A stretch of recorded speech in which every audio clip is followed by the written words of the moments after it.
Ça a pris tout le monde de court. C'est depuis 8 heures que la ville-province de Kinshasa a été arrosée par une forte pluie. Plus de 5 heures de pluie. La journée était pratiquement paralysée. Plusieurs avenues de la capitale ont été inondées. Mesdames, Messieurs, bonsoir. Bienvenue dans votre émission Écopole de ce mercredi où je reçois M. Toubi Mwanza, chef des travaux. Il est aussi cadre au sein du modèle de version du Congo. Avec qui nous allons devoir parler de l'actualité. Monsieur Toubi Mwanza, bonsoir, comment vous allez? Bonsoir, messieurs les journalistes, merci très bien par la grâce de Dieu. Dieu fait grâce. Je rappelle que vous l'avez dit, la nature s'est exprimée aujourd'hui. Les avant-midi aujourd'hui. Voilà pourquoi la terre a été arrosée. Vraiment. Quand bien même ça a pénalisé le mouvement du journée. Mais Dieu fait beaucoup d'embouteillages. Beaucoup d'embouteillages. Vous savez, j'ai eu du mal à vous rejoindre sur le plateau. Il y a des transporteurs qui ont été très mal informés, qui ont cru que le croisement boulevard Triomphal ou Iléry était inondé, mais quand je venais, tout est sec. Au tout début de la pluie, ça s'est passé comme ça. Oui, heureusement que l'eau a coulé normalement. Oui, il faut maintenant informer par les réseaux sociaux les utilisateurs. Non seulement informer, il faut aussi assainir cet endroit. Bien sûr. Parce que ça fait plus de 5 ans que la situation ne cesse de s'empirer dans ce secteur. Je rappelle que vous êtes membre de Libération du Congo, parti cher au président national Jean-Pierre Bemba. Donc vous êtes dans l'Union sacrée. Nous sommes pratiquement à quelques mois des élections, si nous restons dans la logique du calendrier de M. Kadima. Je voudrais avoir votre avis sur les 4 ans de M. Félix. C'est vrai que ce n'était pas facile. Et comment évoluent les choses. Nous sommes dans la période des enrôlements. Vous êtes enrôlé déjà? Oui, j'ai ma carte électeur. Comment ça s'est passé? Votre point de vue dans l'ensemble? Dans son ensemble, vous savez, dès l'entrée des G, depuis ma bord, le flair, le médaille d'or doit être jeté sous les pieds du président national du MLC, Bemba Goumou Jean-Pierre, le maître d'école. Parce qu'au début, quand le gouvernement prend l'initiative, positionne Kadima, il y avait des voix contre. Et il suffisait que le président Jean-Pierre explique à la nation le bienfait, le bien fondé de l'organisation des élections par la CENI, tout en démontrant que vous pouvez être élu sans que Kadima soit l'objet d'un problème. Et aujourd'hui, quand Kadima, avec son staff CENI, ils ont lancé l'enrôlement, le président Jean-Pierre était parmi les premiers, donnant les goûts. Et au moment où je vous parle, ça va. Tout le monde a suivi les pas du maître. 4 ans de la gestion de M. Félix. Pardon? 4 ans de gestion du président Félix. Ah, ok. 4 ans de la gestion du président Félix. Dans les 4 ans, on peut parler de 2 étapes. L'étape cruciale FCC-Cash, avec les péripéties que la nation a connues. La dislocation de FCC-Cash et la création, deuxième étape, c'est la création de l'Union sacrée. Ce qui m'intéresse moi personnellement et particulièrement, c'est l'étape Union sacrée. L'étape où le sage, Bemba Goumou Jean-Pierre, le patriote, a pris le courage d'approcher son frère Félix Tshisekedi pour l'accompagner, l'aider, au nom de l'honneur de la nation. Sur cet appel, jusqu'aujourd'hui, le Congo est en train d'avancer petit à petit. C'est pour dire que mon frère que les 4 ans n'étaient pas seulement en rose, comme on peut le croire. Il y a eu des points très faibles et des avancements aussi assez significatifs. Des avancements assez significatifs. Est-ce que dans l'ensemble, sur le plan social, les populations se sont retrouvées? Non, je ne dirais pas que... Je ne peux pas prendre les risques en tant que scientifique. Je ne peux pas prendre les risques de dire qu'il y avait des Angala parmi la population.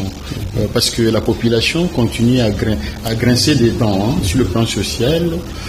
C'est ce qui fait que le gouvernement aussi est en train de s'efforcer pour tenter de revenir en appui, en aide la vie sociale de la population. Bon, il faut noter, messieurs les journalistes, c'est pas aussi facile. Donc, c'est vraiment... Avec l'héritage de M. Kabila. Je vous dis, c'est vraiment un grand combat politique que le gouvernement est en train de mener. Bon, Non, je n'aime pas trop réfléchir en plein échange. Non, je dis avec l'héritage de M. Kabila, avec tout ce qu'il y a eu sur le plan M. Kabila, social, sécuritaire. Oui, ça, il faut aussi, oui, parce que nous sommes dans le présent, il faut tous se référer du passé. Hein. Le passé était aussi était tellement sombre que les trous étaient profonds, mais au stade actuel, le passé Kabila n'est plus là. Il faut noter que le gouvernement a pris conscience, il est en train de s'efforcer. Donc, espérons que les choses iront de mieux en mieux, les choses vont s'améliorer. Parce que nous sommes soumis au principe d'amélioration. Le président Félix Antoine Tshisekedi arrive, il trouve la guerre. Il dirige, il y a la guerre. Nous sommes à la fin du mandat, il y a la guerre. Qu'est-ce qu'on peut faire? Oui, cette épopée des guerres, hein, cette histoire des guerres qui date de plus de 3 décennies aujourd'hui. Le maréchal Mobutu, paix à son âme, a été victime de ces complots, de ces guerres. Laurent Désiré Kabila arrive, paix à son âme, je dirais également qu'il est aussi victime de la manière auquel il a quitté ce monde. Donc on peut dire qu'il a été victime. Le président Kabila, également 18 ans au pouvoir, il laisse le pays dans la guerre. Le président Félix arrive, il trouve le pays dans la guerre. Et il s'efforce pour chercher le moyen comment maîtriser cette guerre. On découvre que la guerre en soi, cette guerre, c'est une guerre des économistes, hein, c'est une guerre des affairistes. C'est une guerre imposée. Les populations sont en train de mourir. Non, mon frère. 10 millions de morts mon frère, en démocratique du Congo. Scientifiquement, géographiquement parlant, le Congo, la RDC ne se séparera jamais avec le Rwanda. La RDC, on n'inventera pas de frontières. C'est pour dire que entre le peuple congolais et le peuple rwandais, en tout cas, mon frère, qu'on lève le pas, on vivra toujours. J'ai des informations comme quoi les gens habitent Goma, qui travaillent à Gisenyi, c'est-à-dire au Rwanda. Il y a des Congolais qui préfèrent habiter le Gisenyi et des Rwandais qui préfèrent habiter Goma. Donc, c'est un mode de vie qui caractérise le peuple frontalier. Et à ce stade, messieurs les journalistes, on a compris que la guerre qui sévit à l'Est, c'est la communauté internationale tout simplement, c'est les multinationales tout simplement, les mercantilistes qui ont décidé de tuer. Et c'est une guerre imposée volontairement, c'est une guerre scientifiquement conçue, stratégiquement conçue, économiquement conçue pour imposer au peuple congolais. Qu'à cela détienne, à travers l'effet de la diplomatie du gouvernement, on constate que du haut de la tribune même de l'ONU, de l'Union africaine, l'Union européenne, un peu partout, il y a des voix qui s'élèvent. Il y a des voix qui s'élèvent pour justifier défendre la cause congolaise. Mais est-ce que nous allons toujours rester dans cette optique de la diplomatie? Mais c'est les journalistes, c'est ce que je voulais dire. Nous avons la possibilité maintenant de bien s'armer pour mettre fin à cette guerre. Mais c'est les journalistes. Nous avons les hommes, nous avons l'argent, nous avons aussi les stratèges. Mais c'est les journalistes, je voulais citer et passer par là également. On ne peut pas s'éterniser dans la diplomatie. Quelqu'un aurait dit, aide-toi, le ciel t'aidera. C'est-à-dire que les Congolais, on devrait avoir une prise de conscience collective. La prise de conscience collective fera ce que la population, le membre du gouvernement, l'armée, la police et tous les services concernés puissent agir de la même manière, penser de la même manière et, comme je l'ai dit, agir de la même manière, peut-être prendre des décisions, se mobiliser de la même manière, à l'uniformité du comportement ou des réactions collectives. Et cela permettra que même ceux qui nous pillent, ceux qui nous tuent, et aussi quand ils nous verront unis, ils nous verront produire des énergies, des efforts, de manière à défendre notre nation, notre terre, nos richesses. Ils auront peur. Ils auront peur. Ce qu'ils font là, c'est du terrorisme. Cette guerre-là, tous ces multinationales, ce sont des terroristes, messieurs les journalistes. Ce sont les terroristes qui se comportent de cette façon-là. Ce sont les mercantilistes. qui terrorisent. Vous savez qu'ils terrorisent également nos gouvernants, ces gens-là. Ils terrorisent nos dirigeants, ils terrorisent la population, ils tuent la population, ils menacent nos dirigeants, ils menacent la population, ils menacent les grands Congo, nos terres, nos richesses. C'est pour vous dire que personne ne peut nous donner un cadeau. C'est la réponse qu'on peut réserver à cette guerre. C'est pratiquement une révolte populaire, une révolte générale. Laurent Désiré Kabila, paix à son âme, il avait dit, cette guerre que vous m'imposez sera longue et populaire. Regardez, messieurs les journalistes, ça a duré plus de 2 décennies. Plus de 2 décennies de tueries. Avec 7 millions, plus de 7 millions de morts. Les estimations démographiques dont on nous cache. Parce qu'on n'a pas des experts congolais en statistique démographiquement qui peuvent produire un résultat réel. Nous balbutions tous dans les estimations, et ces estimations, c'est de leur chaîne qu'on apprend, messieurs les journalistes. On retient quoi concrètement? Qu'est-ce qu'on retient par rapport à cette guerre? Qu'est-ce qu'on peut se dire? Qu'il y a moyen que nous puissions mettre un terme à cette guerre, ou on doit toujours compter sur la communauté internationale? Messieurs les journalistes, je vous ai dit, le gouvernement et la population doivent parler le même langage. Les actions menées par le gouvernement, le président de la République, sur le plan diplomatique, n'est pas soutenu par les actions populaires. On ne les sent pas sur le terrain. Je vous donne un exemple. Le président est au fond seul. Le ministre, je vois le ministre des Affaires étrangères et les membres du gouvernement, de l'un ou l'autre, selon qu'ils se retrouvent dans telle ou telle circonstance, chacun défend le Congo selon les contextes auxquels il se trouve. Mais on ne sent pas l'appui. Et puis, il y a un défaut de l'unité dans l'action entre le gouvernement et la population. Regardez, mais nous sommes à Kinshasa, la capitale, mais regardez ce qui se passe à Beni Butembo. Kinshasa ne parle pas le même langage que Beni Butembo. Exactement. Kinshasa n'appuie pas Beni Butembo. Et c'est une erreur grave sur le plan psychosocial, en termes de résolution de problèmes. Parce que, messieurs les journalistes, en psychopathologie, les experts qui me suivent ne me contredisent pas. Je rappelle aux téléspectateurs, vous êtes aussi un psychologue. Merci beaucoup. En psychopathologie, on dit quand la situation devient intenable, messieurs les journalistes, on doit chercher soit à vivre avec, ou on cherche à rompre complètement avec. Et nous, les Congolais, je pense que cette situation qui nous complique, on doit chercher à rompre totalement avec, parce qu'on ne peut pas vivre avec une situation qui entraîne des millions de morts. On doit absolument. Et comment faire pour rompre avec? Messieurs les journalistes, Goma, Bukavu, Ben Butembo, la population nous donne un mode opérationnel auquel tout le monde peut adapter. Mais c'est les journalistes, malheureusement, Kinshasa ne comprend pas. C'est vraiment une résistance des populations. Mais c'est les journalistes qui refusent de se soumettre. Est-ce que ces voleurs armés peuvent nous donner des cadeaux sur un plateau? Je ne pense pas. Voilà pourquoi quelqu'un aurait dit la liberté ne se donne pas. La liberté s'arrache. Et nous sommes dans ce contexte-là. Donc, quand nous voulons chercher à rompre avec cette guerre, mais c'est les journalistes, les politiciens également doivent comprendre. Vous savez, quand à l'interne, les Congolais ne comprenaient pas à l'interne, Dieu a inspiré Bemba Gombo, Jean-Pierre, parce que les Congolais ne comprenaient pas qu'il n'était pas encore important de se tuer, de se comporter comme un dictateur. Pour régler ces problèmes des dictateurs, Dieu va susciter Bemba Gombo, Jean-Pierre, le fils de l'homme, alors le prophète politique. Comme le fils de Salomon, avec une sagesse formidable, le patriote. Regardez, Dieu lui donne l'arme, avec comme objectif. Quand je parle de l'arme, souvenez-vous l'histoire du MLC, qui parle d'un mouvement politico-militaire. Pourquoi Dieu avait mis l'arme à la main de Bemba Gombo Jean-Pierre? L'arme, c'était un instrument pour ramener les Congolais à l'ordre. Quel ordre, messieurs les journalistes? Bemba Gombo Jean-Pierre a appris à la population congolaise et à l'élite intellectuelle. Regardez, on doit respecter la loi. Quelle est la loi, messieurs les journalistes?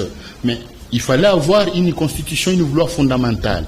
Vous savez, en 2004, ce que Bemba Gombo a essuyé comme humiliation. Pour clôturer l'aspect de la guerre d'abord, qu'est-ce qu'on peut faire concrètement?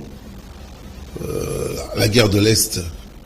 Qu'est-ce qu'on peut faire concrètement? Messieurs les journalistes, pour chuter, notre gouvernement doit travailler de manière à ce que le Rwanda ne soit pas plus fort que la RDC sur le plan militaire. C'est comme ça que on aura à se faire peur également par nos voisins. Le Saint-Père est arrivé, ça fait plus d'une vingtaine d'années que le pape n'était pas arrivé ici en République démocratique du Congo. C'est à l'époque du Zaïre, avec le feu maréchal Mobutu.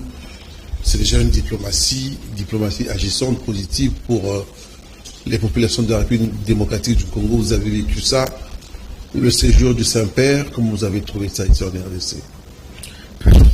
Le séjour, mais c'était un séjour de bénédiction. Le Saint-Père, c'est les représentants, les descendants, c'est lui qui porte l'onction, lui qui représente Jésus-Christ parmi nous les hommes aujourd'hui. C'est le Père de l'Église. C'est le Saint-Père qui s'occupe même des esprits, des âmes, de nos pères spirituels qui nous encadrent ça et là. Et sa venue en RDC, c'était une bénédiction. Une bénédiction parce que les Congolais, comme l'a dit le cardinal Ambongo, comme l'a constaté lui-même le Saint-Père, qu'en RDC, il y avait des tueries à l'est du pays. Il y avait des problèmes au Soudan du Sud, phénomène Darfour et consorts. Lui, en tant que Père spirituel, le représentant de Jésus-Christ sur cette terre des humains, quand il arrive, là où le peuple souffre, il y a grincement des dents, comme en enfer près. Mais il ne pouvait que, monsieur, son avenue et son arrivée en RDC, et ne pouvait que réjouir les âmes, ne pouvait que bénir, n'est-ce pas, les âmes. Donc, en fait, la présence du Saint-Père, Pape François en RDC, était, moi je l'ai toujours considéré comme une bénédiction. Parce que, en tant que pasteur, il a encouragé les âmes meurtries, les âmes découragées par la souffrance. En tant que pasteur, il a réveillé la foi. En fait. Il a réveillé la foi du peuple de Dieu. En tant que pasteur, il a fait voir aux politiciens qui écoutaient, ceux qui souffrent, ce sont vos frères et sœurs. Prenez soin de leurs âmes, prenez soin de leur vie sociale et de leur corps. Vous comprenez, messieurs les journalistes? Donc, vous comprenez que le Saint-Père, en tant que pasteur, n'a laissé personne, il n'a laissé personne continuer dans ses faiblesses, ou comme je voulais utiliser les mots, les termes, sale besogne. Si ça existe, il ne pouvait laisser tout le monde à se comporter n'importe comment. Il a encouragé tout le monde dans la foi, et cette foi agissante qui est orientée vers le développement, vers l'éclosion, le développement de la vie sociale de tout un chacun. Comprenez-vous, nous avons tous droit à un bien-être social. Et le pape ayant compris.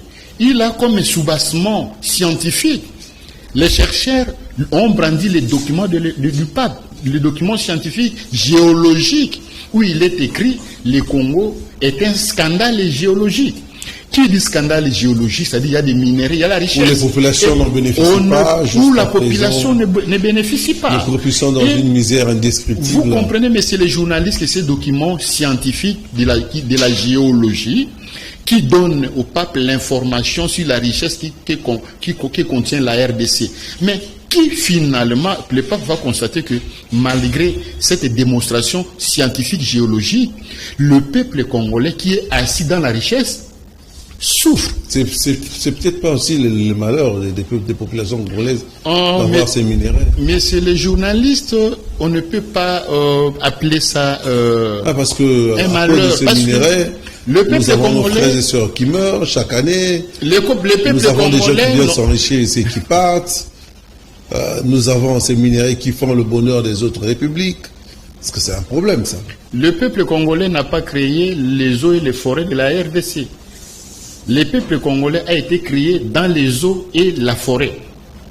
C'est les eaux et la forêt, la terre qui existait déjà. Et le peuple venu a été créé là. Ouais. Donc, on ne peut pas faire un effort. C'est une bénédiction de Dieu. Et le peuple congolais, c'est un peuple béni de Dieu. Et le peuple, par contre, le peuple congolais devrait prendre conscience de sa bénédiction. On ne peut pas être béni et rester inconscient de sa bénédiction. Le peuple congolais, ce qui nous a échappé, c'est qu'on a été trop longtemps resté dans l'inconscience collective par rapport à notre bénédiction. Manque de leadership peut-être. Bon, là aussi, le problème de leadership nous a frappé également. Parce qu'au stade actuel, on a besoin d'un leadership fort, efficace. Charismatique. C'est ça le problème de la RDC. Pendant le séjour du Saint-Père, jusqu'à la fin, il y a eu cette polémique. Le cardinal Ambongo qui a dit des choses devant le Saint-Père, concernant la République démocratique du Congo. Il a peint un tableau de la difficulté, de la souffrance, mais après, ce message n'a pas été vraiment beaucoup apprécié par une petite partie de l'opinion. Ils disent que le cardinal a exagéré. Je veux avoir votre réflexion sur ça. Je suis psychologue, monsieur le journaliste. Tous les avis contraires contre le cardinal Fridolin Ambongo, ce sont les avis des hommes et des femmes qui sont très faibles d'esprit. En psychologie, on les considère comme des faibles en esprit, incapables de réfléchir sur la réalité réelle des choses que la population vivait. Écoutez, le cardinal Ambongo n'est pas le cardinal, il n'est pas cardinal de par sa propre famille. Il n'est pas cardinal de par ses efforts propres. C'est la communauté catholique qui a fait de lui cardinal. Il y a plusieurs facteurs qui ont intervenu. Et quand il vous parle en tant que pasteur, il vous parle en tant que scientifique. Ce n'est pas n'importe qui. Vous savez, quand le cardinal Ambongo parle, en réalité, nous politiciens, moi personnellement, quand le cardinal Ambongo parle, à chaque fois qu'il intervient, je fais toujours un effort de me faire accompagner de mon carnet et mon stylo pour noter l'essentiel. Regardez, ce qui a fait couler l'encre et les salives. Beaucoup d'incompréhension. L'incompréhension, c'est quoi? Parce qu'il a dit au Saint-Père, Saint-Père. Le tableau qu'il a peint. Mais c'est les journalistes, moi, j'étais là. Là où j'étais, c'était juste là où vous avez vu l'emplacement des journalistes KTO. Et j'étais là. Et quand le cardinal a dit, Pape, Saint-Père, le peuple que vous voyez là, sous le soleil, quand il disait ça, moi je suis politicien. Un peuple qui souffre. Moi je suis politicien. J'étais debout, en train de transpirer. Je manquais même de l'eau à boire, mais j'avais peut-être quelque chose dans la poche. Mais quand le cardinal a dit ça, là où j'étais, mon esprit avait tressailli de joie. Voilà au moins quelqu'un qui me comprend. Mais est-ce qu'il dit les choses en face? Est-ce que le cardinal a contredit ce que nous, politiciens, nous sollicitons? Pourquoi nous on fait la politique? On fait la politique parce qu'il faut au pouvoir, on soit capable de travailler de manière à ce que le bien-être de la population soit très bien assuré. Bon, s'il s'est fait constater que moi je suis politicien, on m'a donné le pouvoir, et que mon comportement politique ne permet pas à ce que la population congolaise se retrouve par rapport à sa richesse. La population souffre et que moi-même je me construis des immeubles et la population souffre. Mais si vous voulez qu'on m'acclame, non. C'est comme ça que le cardinal Fridolin Ambongo a fait remarquer, n'est-ce pas, au Saint-Père, Saint-Père, le peuple qui vous voyez joyeux en train de vous acclamer sous le soleil, dans vos prières, en tant que pasteur, pensez à eux. Quand vous allez parler avec notre maman, la Vierge Marie, dans la prière, pensez à ces peuples. Monsieur, est-ce que c'est un péché? Parce que ça, moi, je considère ça comme une prière, une demande de prière, une intention d'intercession. Le cardinal a demandé au Saint-Père une intention de prière en faveur à l'intention de la population congolaise qui souffre à l'Est. Et sur le plan social, nous sommes pratiquement dans le chaos.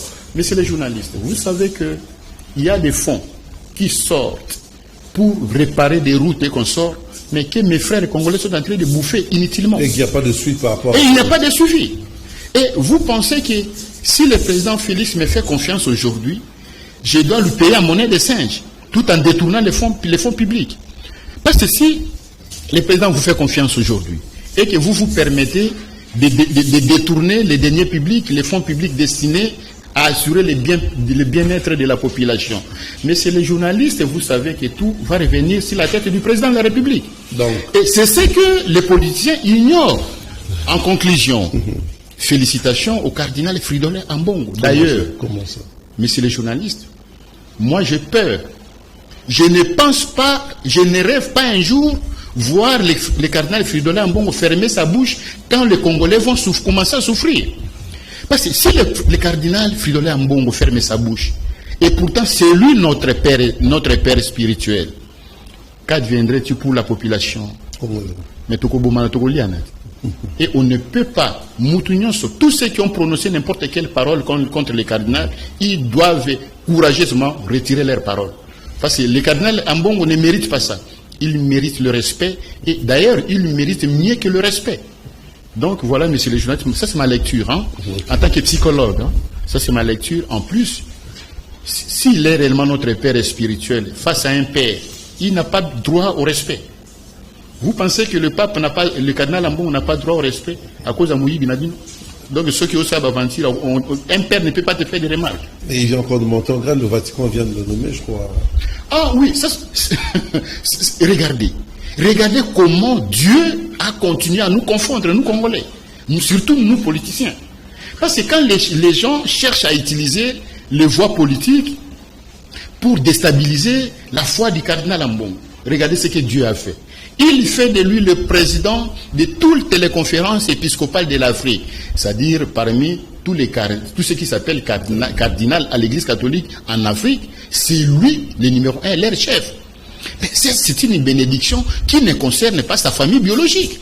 Mais ça, c'est une bénédiction pour la République démocratique du Congo et l'Afrique. C'est un sujet de joie à la dimension de la RDC. Mais c'est les journalistes, on n'a pas fait attention. La RDC en Afrique n'est pas n'importe quel pays. Et les catholiques vous disent, la RDC c'est le premier pays catholique de l'Afrique. Pour répondre positivement, l'Église catholique place à la tête de l'Église catholique romaine en Afrique un Congolais, le cardinal Fridolin Ambongo, qui est le Congolais notre frère. Et ça c'est une fierté. Regardez monsieur, un autre élément. Vous voyez, le jour où le docteur Mukwege avait reçu son prix Nobel, ce n'était plus une affaire de la famille de Mukwege. C'était une affaire de la République, de la nation. Mais quelle fierté d'avoir un cardinal, une personne comme spirituelle comme le cardinal Ambongo. À tous les pasteurs des églises, je vous conseille d'afficher le respect.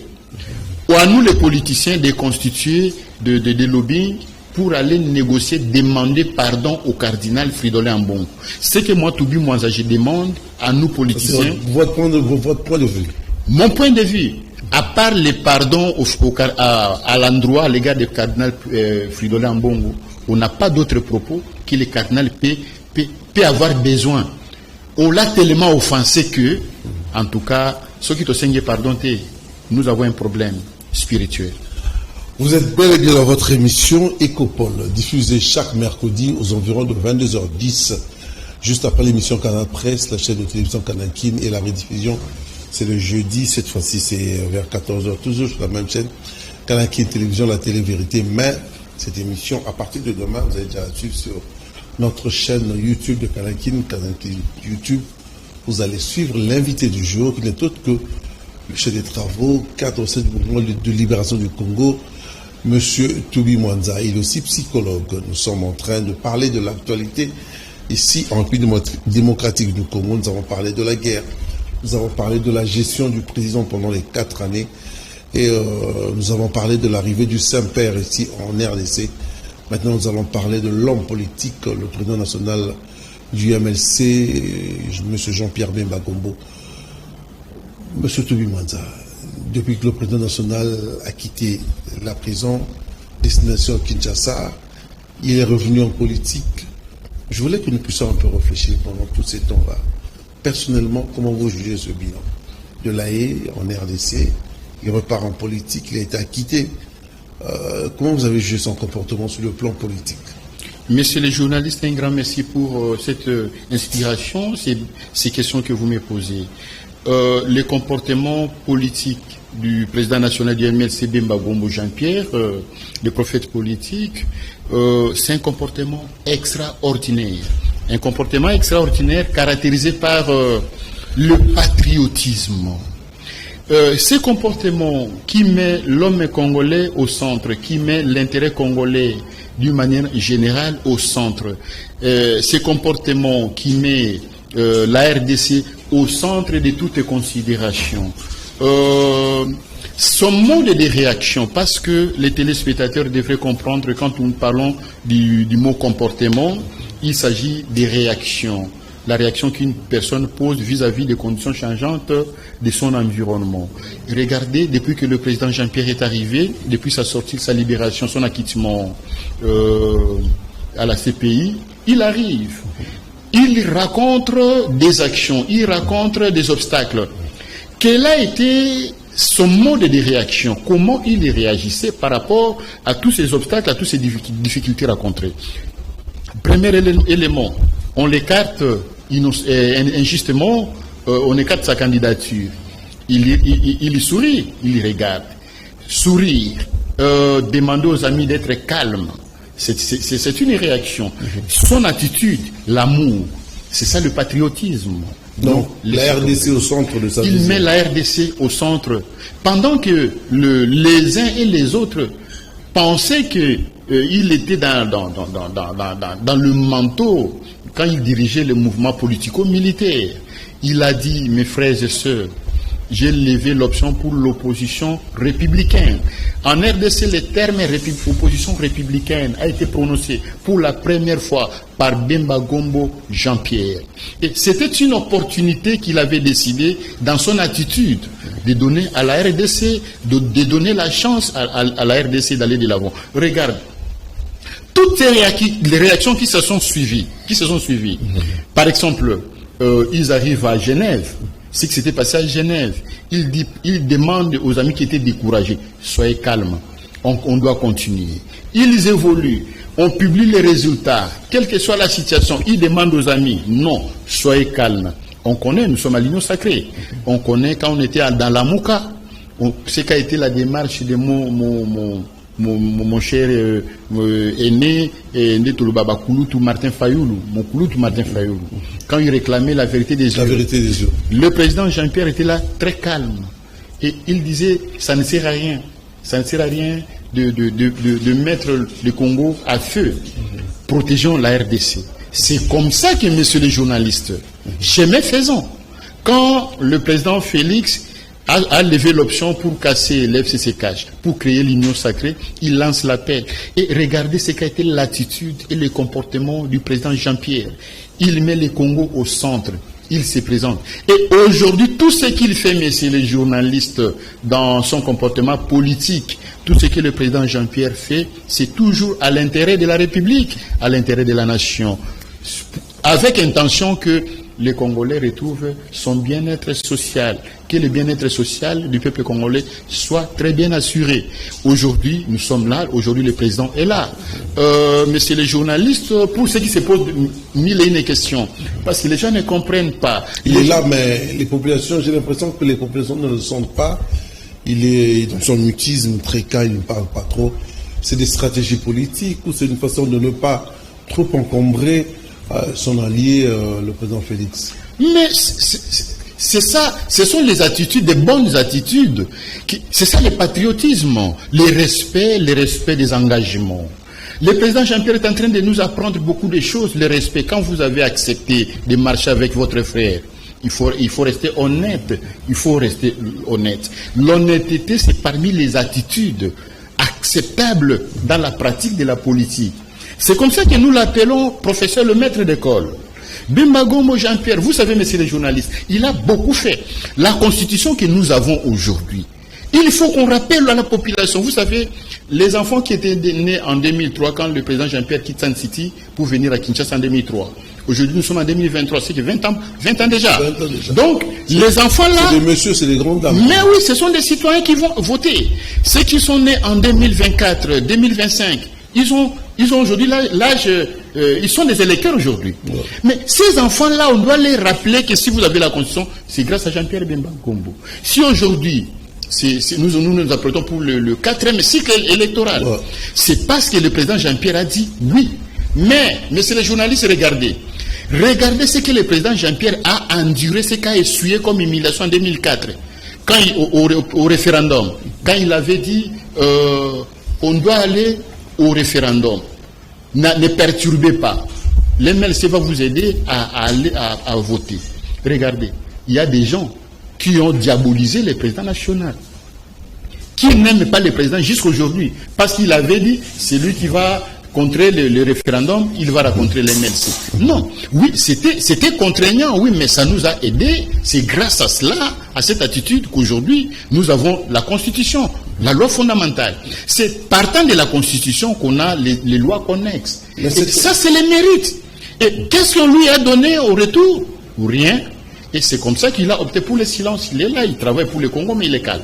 Bientôt, je crois que ce sont les élections. Jusqu'à présent, il n'y a pas de message de signalement par rapport à la candidature. Mais je veux que nous puissions réfléchir, nous sommes arrivés pratiquement à la fin.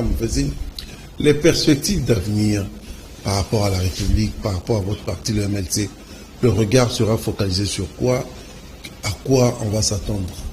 Ok, messieurs les journalistes, cette question nécessitait d'être posée au porte-parole du MLC. Mais en tant que membre du mouvement de libération du Congo, MLC, je peux placer un mot en disant ceci. Un parti politique, le MLC créé par Bemba Gombo Jean-Pierre, aura à se prononcer au Congrès.